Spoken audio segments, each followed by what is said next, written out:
السلام عليكم ورحمة الله وبركاته. بسم الله الرحمن الرحيم. نحمده ونصلي ونسلم على رسوله الكريم. أما بعد, and welcome to another video on the Islamic Knowledge YouTube channel.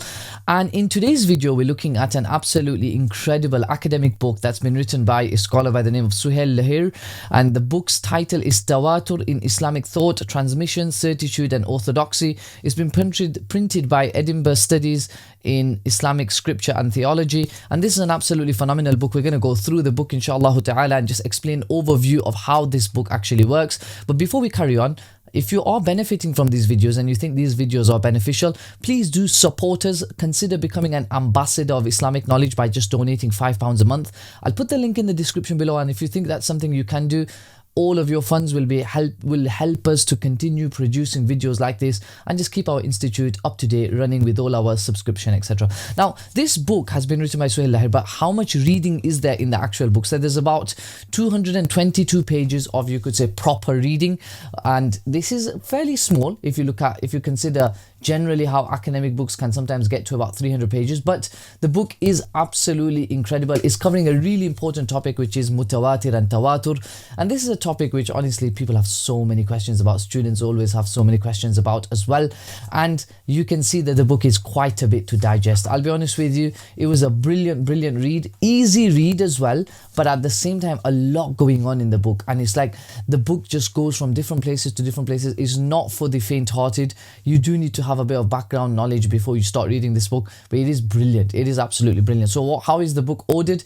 It is, you have the introduction, what is tawatur, then historical overview, background and trajectory, then he goes into theology, aqidah, what's the role tawatur plays in aqidah, tawatur as a bulwark against error. Number 3, hadith sciences, how true is a narration. So then number 4, usul fiqh, legal theory, the quest for certainty. And then number 5, this is one of the biggest chapters and best chapters in the book, Quran and reading traditions, clarity and conundrum. So you can see all 4 important fields: aqidah, hadith, usul fiqh and Quran.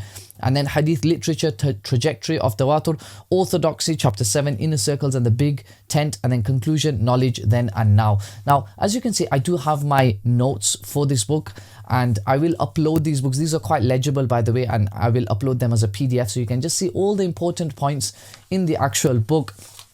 As you can see, I am taking notes for this book, and I will be highlighting wherever I think it can be added to my Hanafi book, which is an upcoming course that I'll be doing on the actual Hanafi book as well, inshallah, in January. And that's a course for you to look forward to, inshallah, where I will actually be covering the entire Hanafi book, volume 1.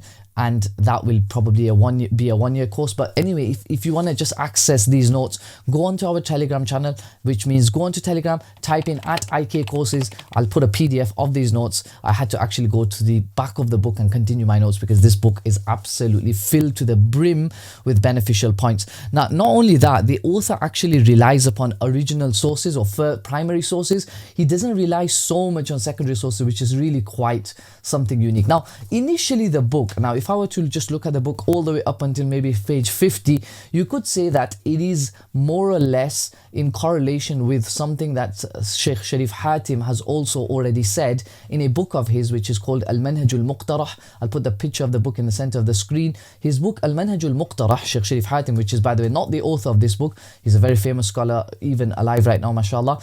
And Sheikh Sharif Hatim has written a book called Al-Manhaj al-Muqtarah. This book is actually an introduction to his book Al-Mursal al-Khafi wa alaqatuhu bit-tadlis.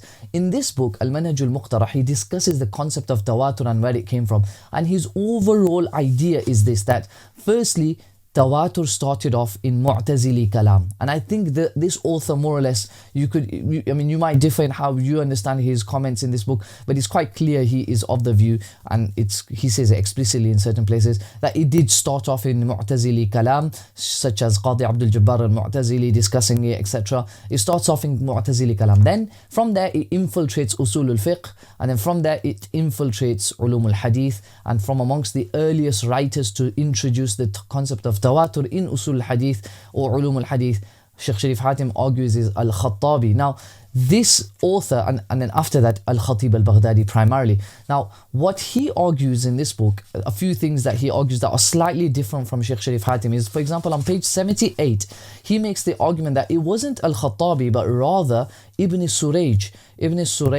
rahimahullah, who actually introduced the concepts of Tawatur, and that is what actually introduced the term Tawatur into Hadith studies, i.e. Ibn Surayj's role. And then he also is speaking on this page about how there was more dialogue between Sunnis and Mu'tazilis after 300 Hijri. So he says there is one particular cluster of legal theory works of particular relevance to Tawatur, starting with Ibn Surayj, with bitter memories of the Mihna likely fading by the late 9th century. It appears that dialogue and collegiality between Mu'tazilas and Sunnis increased. Ibn Surayj was a Shafi'i who not only engaged in debates on law but also associated with Mu'tazilis. He studied Kalam books with the Mu'tazila and was impressed by them. And he, as well as his student As-Sayrafi, adopted the Mu'tazili view on at least one issue, the obligation of gratitude. Of particular relevance to Tawatur, he led a discussion with the Baghdadi Mu'tazili Abu al-Hasan al-Bardha'i, a contemporary of Abu Ali al-Jubba'i, about the number of narrators needed for certainty to accrue from narrations. It is very feasible, therefore, that Ibn Surayj was impressed by the Mu'tazila's concept of an overarching epistemology that could be applied to both theology and law, and that he attempted to introduce and promote it in Sunni circles. He carries on and he says, this calls for dismissal of Al-Awni's dating of the Kalam infiltration means like it's hijacking into legal theory to the era of Khattabi. He bases this on Al-Khattabi's observation that some amateur hadith folk among his contemporaries were beguiled into thinking that the field of hadith lacked intellectual sophistication and thus needed to be augmented with kalam. So this is probably one area where he does disagree with Al-Manhaj al-Muqtarah. But then there are loads of other discussions. After page 50, by the way, it does seem like there are so many extra additions that the author adds to the ideas of Shaykh Sharif Hatim, and I'm not in any way saying that it's a build up on Shaykh Sharif Hatim's ideas, but until page 50 I was thinking as I was reading it that okay, these are things that I've already read before from Shaykh Sharif Hatim.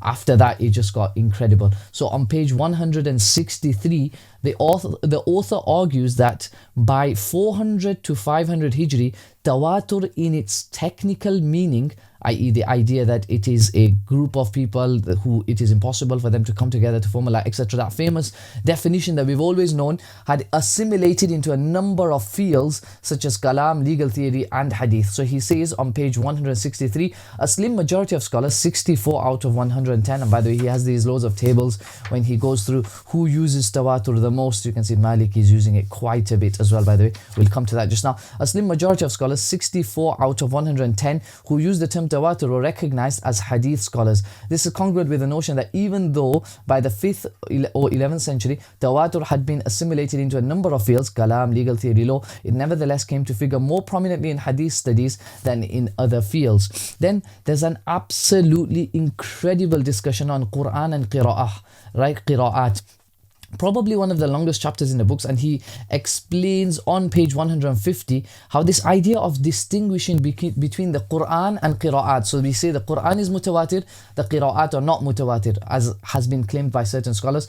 This idea actually comes from Abdul Jabbar al-Mu'tazili, and then after that the Mu'tazili school pretty much ended after the Mongol conquest, and therefore certain Mu'tazili views like this one became a lot more palatable. Again, this is his opinion. So he says on page 149, this is a lovely discussion, by the way. He says Muslim scholars saw the continuous transmission of the skeletal text of the Uthmanic codexes as constituting Tawatur. However, their discussions show varying degrees of awareness of the distinction between the Quran itself and the variant recitations. As the tradition of legal theory developed, this crystallized into a conceptual challenge of how to explain an indistinguishable mix of mutawatir and non-mutawatir aspects of the Quran.